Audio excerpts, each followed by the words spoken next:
That's Bay. Hey, let's do it.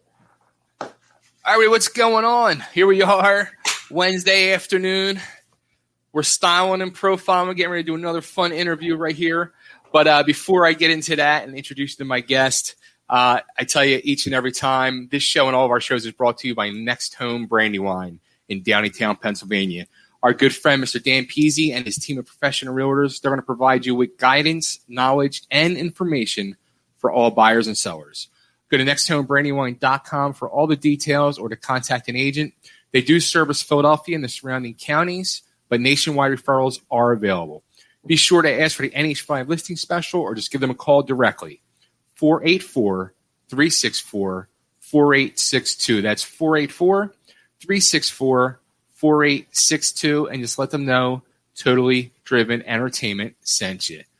So, my guest, he came prepared, sporting his killer coat, and I said, wait a minute, and I went into my closet because I have the same coat. So I figured we got to do this. We got to do this, man. That's great. Let's welcome my new friend, Mr. Aaron Dalla Villa. Aaron, what's up, dude? Hey, what's up, man? Happy to see you, man. Happy to be here. Shout out to Brandy Wines. What? There Shout you go. out to Pennsylvania. Yeah, I can already tell we're going to have a good time. We're going to have a lot of fun on this interview. What we got? What are we talking about today? I don't even know what we're talking about. What are we talking about? Let's talk about something. All right, let me ask you the most important question of the interview, because I have a feeling you're a fellow Italian like myself. Definitely, bro. Come on. So, is it gravy or sauce? Sauce, man, all day. It's all about the sauce. You're a gravy guy? I'm a gravy guy. Okay, I only get into gravy when it's Thanksgiving time. But besides that, I'm all about the sauce. Whether it's my marinara sauce on my pasta or it's the different type of sauces. I love Thai food. I love Chinese food. I love all the different types of sauces, man. I'm about the sauces too, but when it comes to my macaroni, it's gravy. It's Sunday gravy. Yo, I don't really put gravy on my macaroni. I gotta try that. How delicious is that? So, next level? It's next level. I'm going to have to send you over my grandmother's recipe. This way, you can make yourself some. And I'm a terrible cook, by the way, but I will try on. it. I will try it. Let's do it.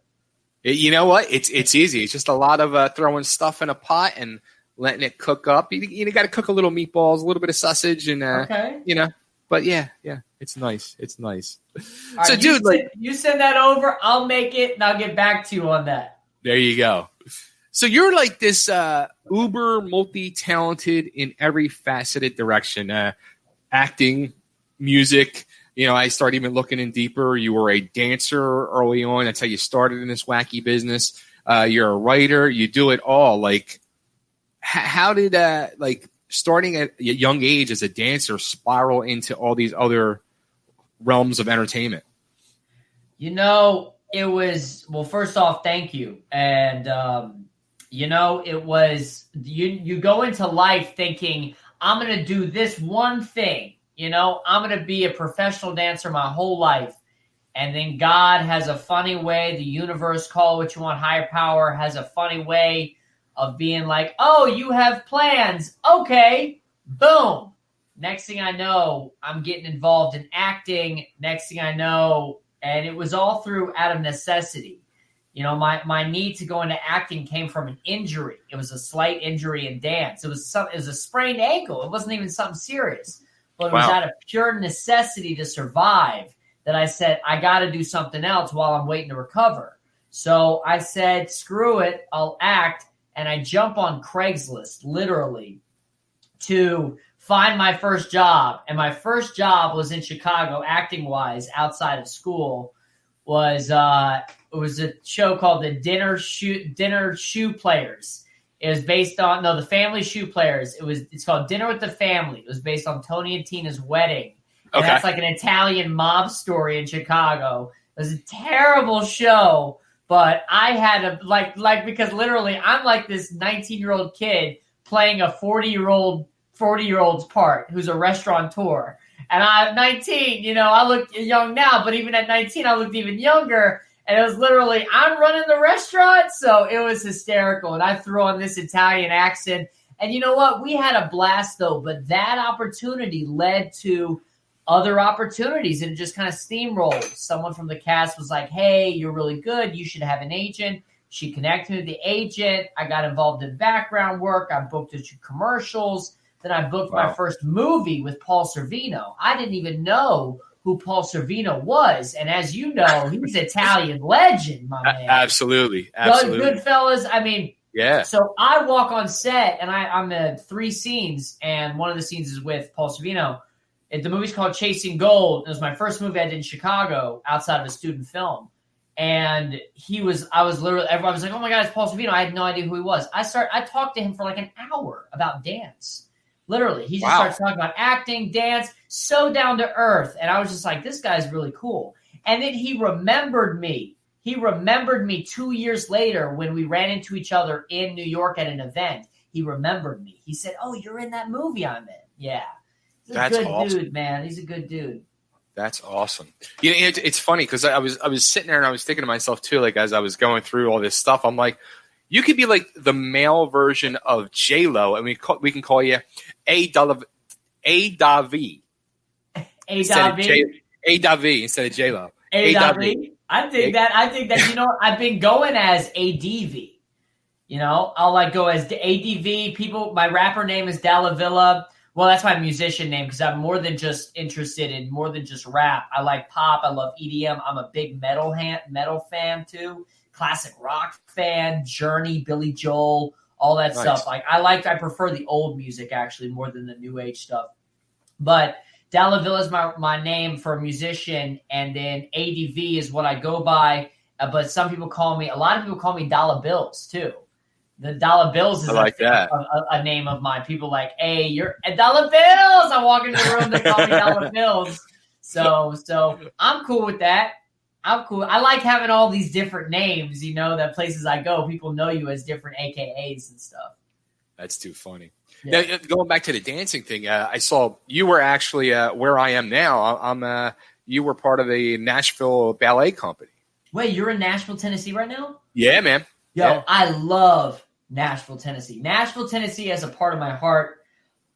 I danced in the second company in Nashville Ballet, and I had the opportunity to perform with the first company several times. My biggest occasion with them was playing the court jester in their production of Cinderella. It was one of my best experiences I've had. And then I also worked restaurant jobs while I was there at, you know, the local taco? The local taco, Murphy Road. What about Park Cafe?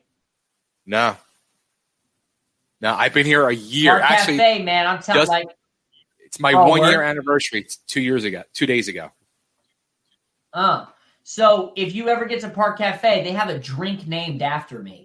It's called the Tiny Dancer, because that's another nickname they would call me, Tiny Dancer or TD. I gotta write this down. So literally, they got a drink named after me at Park Cafe. It's called the Tiny Dancer, and it's funny. I don't even drink, so yeah. So I think it's still there. Last I heard, it's still on the menu. You know, hopefully with COVID, Park Cafe is still open. You know, what part of town is that in? Murphy Road area. Murphy Road. Okay. You know, West End Avenue. Okay. Yeah. That's when I first moved here. That's where I was living, on West End Avenue. Word. My first job was working at that Chipotle Mexican Grill when I was 18 on West End Avenue. That was a busy location, man. I remember I was the fastest cashier in the Midwest, you know. I could swipe cards and let's go. Let's go. But that's awesome. I clean the bathrooms in 10 minutes and stuff. But don't get me wrong, man. I've hustled. You know, I've worked all different types of jobs and stuff. And yeah. So. And now you're hustling in the entertainment industry with, you know, you're doing movies. You've done some TV stuff. You're doing since we got the coats on. Let's talk Tucci and Jones off the bat. Yeah, dude.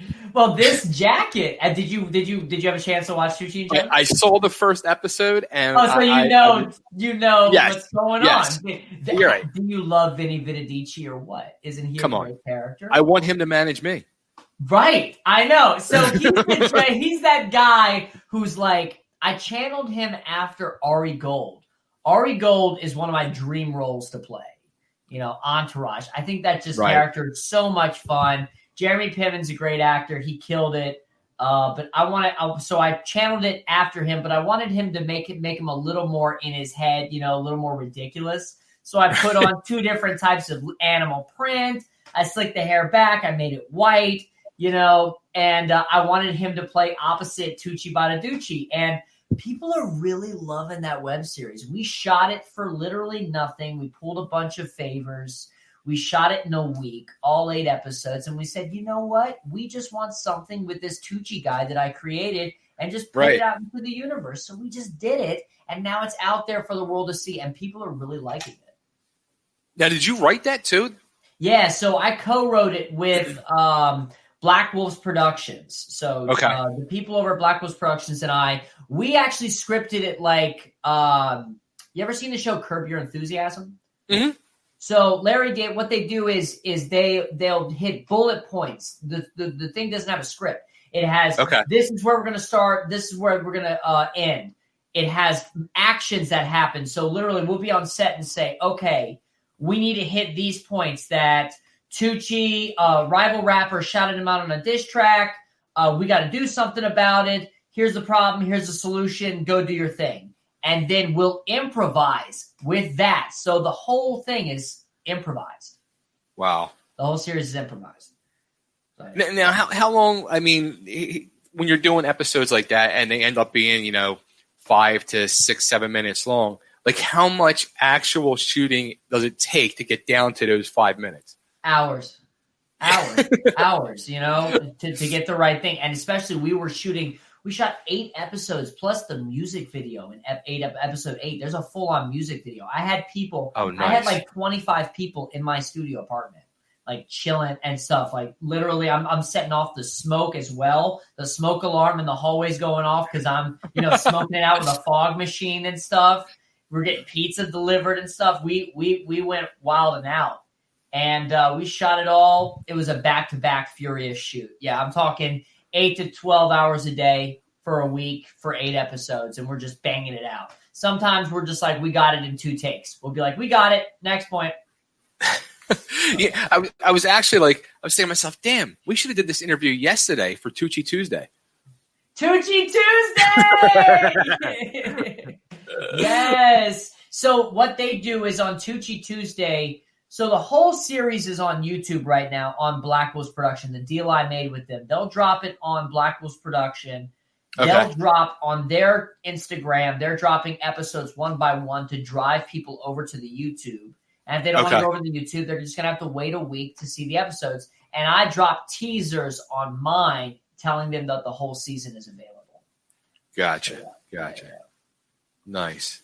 Now, is there like a plan to do any more with that? Or is there like a hope to try to get it picked up to get onto like a Hulu or Netflix or something? So basically, we just put it out there. We're just going to let the audience kind of decide how they feel about it. We've already got some people saying, I want a season 2. Let's see a season 2. So I'm already talking to the guys about where we can go with season 2. I want to expand Vinny's part, of course, because what we may end up happening is that Tucci now gets realized by this god rapper at the end of the season, and maybe there comes in a management war of people trying to rep Tucci, and Tucci's like has to be crossed between, do I stay with the person who's been with my career for the longest time, or do I move up? You see what I mean? And that happens all the time in our industry. And I think that'll give Vinny some, I made you, man. You know who the fuck I am. I will put, it'll like go off. You know what I mean? So we can't reveal that I'm crazy to people, okay? So we can't do that, babe. No, I'm kidding. Keep it low. They already know. I'm not crazy. I'm just eccentric. Energetic, passionate. But, okay, so we have plans to do that. And then also, yes, I do have plans if the opportunity presents itself to pitch the show. I just want to build up the streams and popularity of it right now. Right. Yeah. That's awesome. Yeah. Now you also you got these couple movies right now on Hulu that I want to get into, but you also ended up on an episode of Gotham. Like, it's awesome. How was that? It's my first. Well, it was my first co-star. My first co-star was Late Night with Seth Meyers, but I consider Gotham's my first co-star because I had to audition for it. Gotham was a direct book. I mean, Late Night was a direct booking. Gotham was my first audition, first co-star debut. It was a pleasure. 14-hour day working opposite, the Riddler, Corey Michael Smith, and it takes a lot of energy. That show is so heightened that literally you need so much energy for the scene.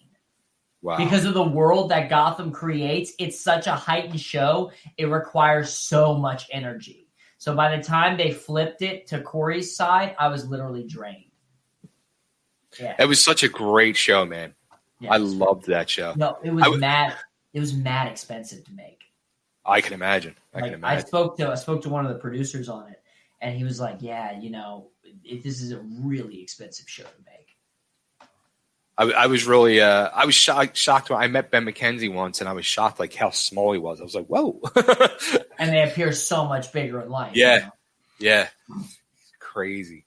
So with these two movies now, Pledge and Trick. Now the funny thing is, with the whole Tucci thing, and for some reason, like I was thinking to myself, I need to see if he knows Jamie Kennedy, and then I see he did the movie with Jamie Kennedy.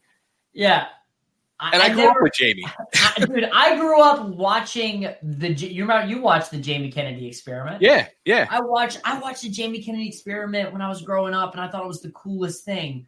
And when I found out, I wasn't in a scene with Jamie Kennedy, but I was in a movie with Jamie Kennedy, and that's cool, Yeah. And I met him at Screenfest, and he was such a down-to-earth, funny guy.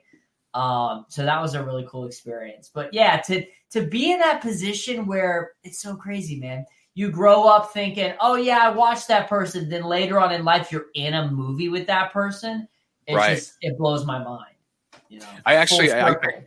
I grew up with Jamie and went to the grade school with him. Where? Whoa! Wow. Wait. Yeah. So where did you go to grade school? It's a school called St. Alice. We both grew up in Upper Darby, Pennsylvania, right outside of Philly. Wait, did Omar Epps and Jamie can go to the same school as well? No. Oh, okay, cool. So one of my friends went to school with Omar Epps, and I didn't. Okay. Yeah. So it's funny because I was living in Philly. Like I said, I moved to Nashville last year. But whenever Jamie would come back to town for stand-up or whatever, we would get together. And somebody had posted that there was a picture of me and him and some other kids like outside the little corner deli one day during school. And we're out here like he's doing this and I'm behind him giving bunny ears. And the last time he came to Philly, we reacted to the picture. It was funny. That's awesome, man. That's awesome. Got to keep those traditions, man. Traditions never die. Yeah, man. So that movie, Trick, that seems like it's Trick. That one seems like it's a real party. It's got a great turn. It's a classic, Patrick, the director, he wanted a classic slasher movie, and that's what you get. Yeah. That's a classic. I mean, it's just right around the corner, Halloween. I got fans that have literally seen that movie 7 times. Really? They've seen the movie 7 times. They love it.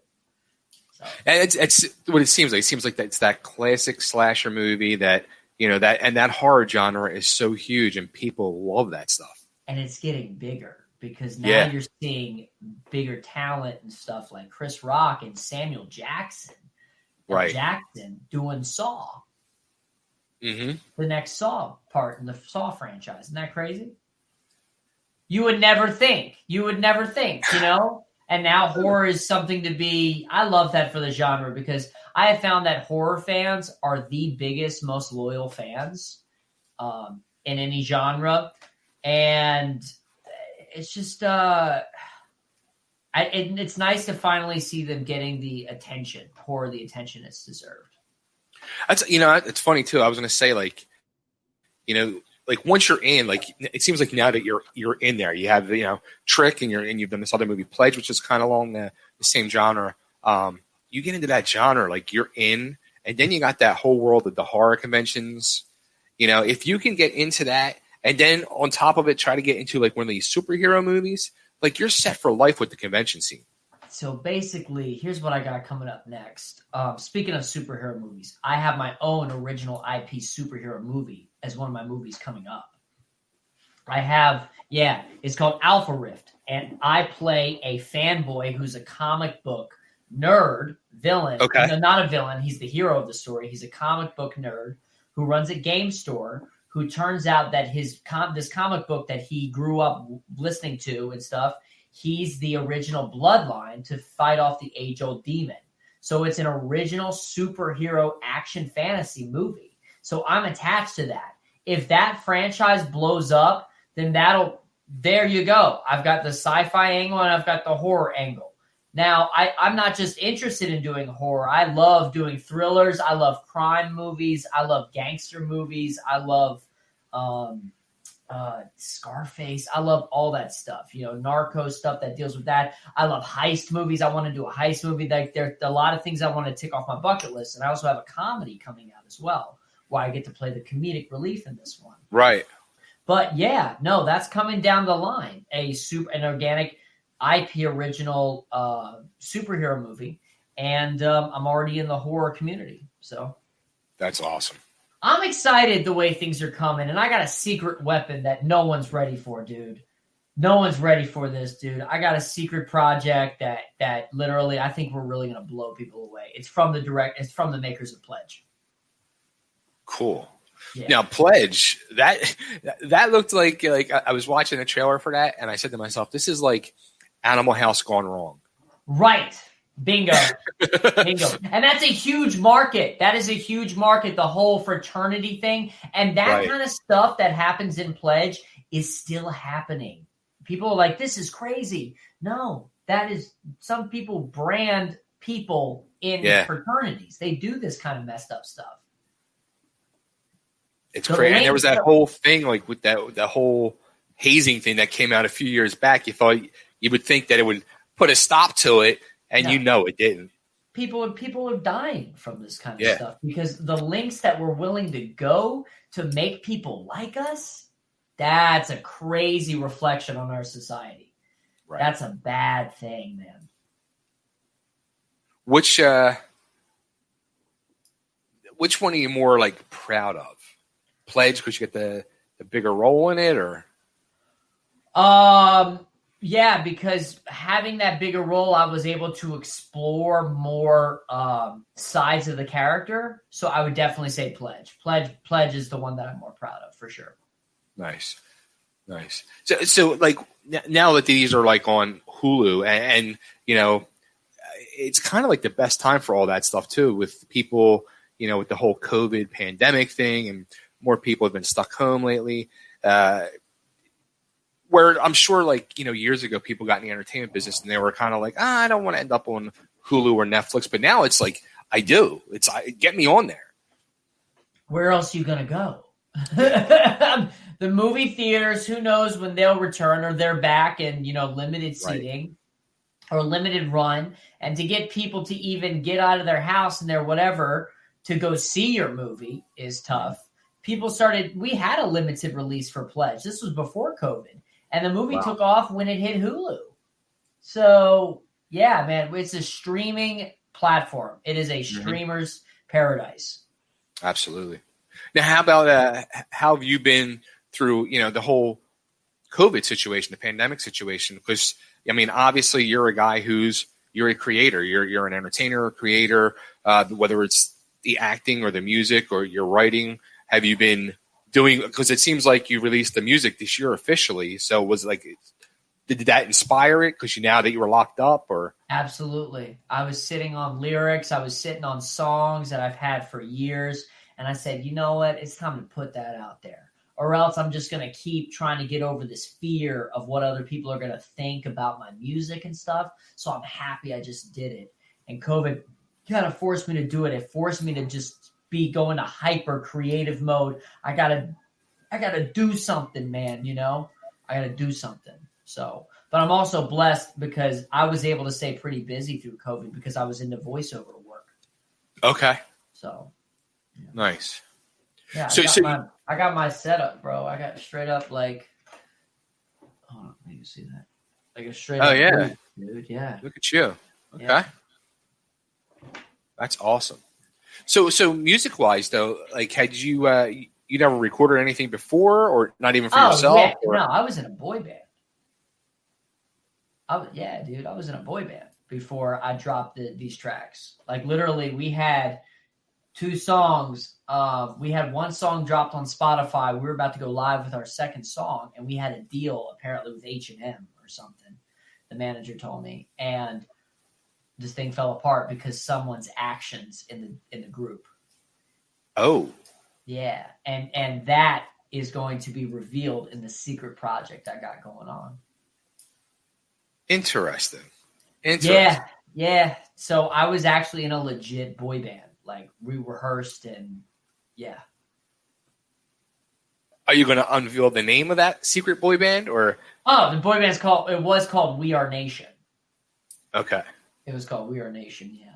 And before that it was called Fast Four. And in between that it was called The Current. Like, it went through, dude, it was a mess. Like 2 years, it went through so many iterations, so many different opinions and whatever and stuff. And imagine while all this, I'm trying to focus on acting auditions and stuff. So I like to say that things do, I don't want to say things happen for a reason, but I want to say that with the band falling apart, I learned so many things from being in that band that I took those experiences and skills and applied them to my solo work.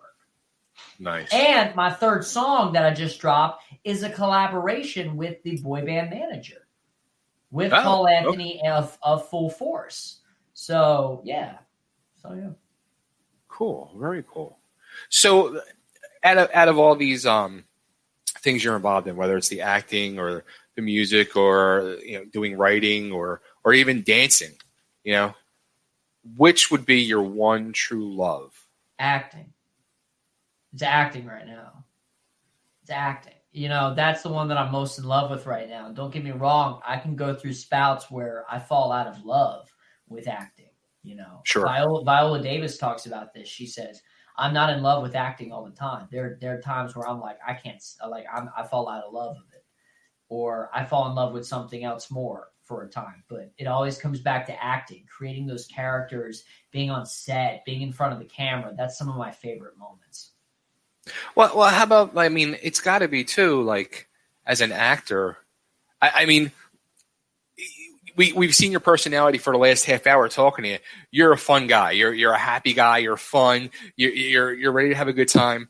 And then you play this role in The Pledge where you're a nasty SOB. Nasty SOB, dude. Yeah, And isn't that funny? You meet a lot of people who play those mean people and stuff, and they're the nicest people outside. And right. You're like, wait, you're the same person? Right. But, it gives you, it's got to give a credit to you on your acting. But how does that play on you mentally? There definitely has to be a moment of decompression. You have to, after going that deep into someone who is that psychotic right, and narcissistic, you have to, I literally would carry the character home with me sometimes. So I would have to decompress, come back, hold on. You are not, the golden boy of a secret society and a fraternity. You're Aaron Dalla Villa. You're just a dude in New York trying to do your thing. Calm down. You know what I mean? So you have to decompress. How about getting into that role? Oh, so much fun. So, you know what? I this may sound crazy, but sometimes I feel more alive playing roles than I do as me. Is that interesting? Is that weird to say? Is that sometimes I feel more alive when I get to play a character than myself. Which is kind of weird to say because you are kind of a character as well. I am a character. That's why I think I'm. I guess when I'm playing a character, it's a more defined character that I can see. Oh, okay, these are the color reds and these are the color blues and these are what this thing is. As Aaron is always evolving. So I can never be like, oh, these are the color reds, these are the color blues. It's always evolving. You know what I mean? Right. Yeah. Interesting. So, all right. So, music-wise, anything else coming out this year do you have going on? Or Yeah, so I got another track that I'm working on right now. It's for the Secret Project. I'm talking to the director now if he wants me to release it beforehand, the Secret Project, or when it comes out. And then I've got another track that the director for Alpha Rift, the superhero movie I'm in, he wants me to write a song that he wanted to shoot a music video that would go side-to-side promo for that character. So I'm writing a song for that character right now. And then in one of the movies I have coming out called All Those Small Things, I play a sort of Justin Bieber, Kanye West guy who's really endearing but sort of dumb,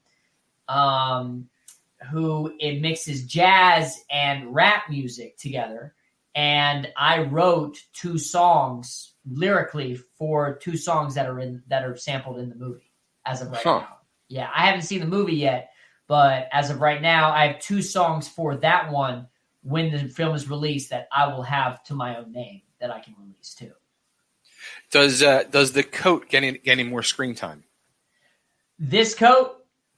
Yes. I mean, this coat, definitely when Vinny Vidici comes back. And actually, this coat was inspired by my character, Tiny Hammer. I kind of want to show you a picture. Do you see that guy over there? A little bit. The red coat he's wearing? Yeah. Oh, he dressed like this. That character inspired me so much. Tiny Hammer. He dressed in like a phoenix, kimono, and he had, like a red, like long, fluffy coat with chains and spiky hair and goggles in the house. He just didn't give a damn. And he's really rubbed off on me. My characters, the good parts of them have rubbed off on me. And I said, I really like this. I like this character. Nice. But it helps me find who I am too, playing these characters, because then I see who they are, and then it helps me understand myself more. I'm sure. So it's pretty cool. That's wild. Yeah. So how about now acting wise, what's the next thing that's coming out? Do you know offhand? So I've got those 3 films coming out, and I'm shooting something. I'm shooting a co-star for something in LA in October, as of right now, unless it gets canceled, because COVID and stuff. So, now, where are you at? Are you in New York still? New York. Okay. And right now I'm in New York, and I do have a voiceover for a fragrance brand, but it's been pushed to next year. So hopefully they're still planning on releasing it next year. So yeah. Gotcha. So yeah. Cool. See what I mean? You just got to keep moving and keep working. And I'm attached to several other projects, but I'm waiting to hear what the deal is with those. Nice. So yeah. Dude, this has been a lot of fun, man. This was awesome, a lot dude. of fun. This is great, man. Yeah. So if you ever get back to Nashville, or I get up to New York at some point, it's a done deal. We're friends now. It's a done deal. Yep. Absolutely. And I'm gonna look into this Park Cafe and find out if this Tiny Dancer drink's still there. there. Let me know if it's still there, and tell them that we had a chat. I will. I think some of them maybe still. Yvette and Willie, I think they still own Park Cafe. They'll know who I am. You'll say, "Is the Tiny Dancer here? I met him." I got to ask my girlfriend. She's been here for 13 years, and she's actually from New York. She's from Brooklyn. Oh, excellent. Nice. Too funny. So where should we send everybody to the music, the movies? Yeah. Let's get all them plugs out there. All right. Well, they can Google me, Aaron Dalla Villa. They'll find me. Instagram, if you want to keep up with my Instagram, follow me at Aaron Dalla Villa. On Hulu right now, immediately Pledge and Trick. I'd recommend you watch Pledge because that's I have more screen time in that. And Tucci and Jones on YouTube is right now. Just type in Tucci and Jones. They gotta watch that. They gotta watch that. And then Dalla Villa on Spotify to listen to the music. Awesome. So yeah, cool. Aaron, Dude, you're the man. Thank you, babe. Don't take the coat off. I'm wearing I it won't, now. man. I got to go into another interview now, actually. So. Well, have fun, man. And great talking to you and great connecting with you, man. Same, brother. Thank you. Congrats on everything. Thank you, brother. Take care.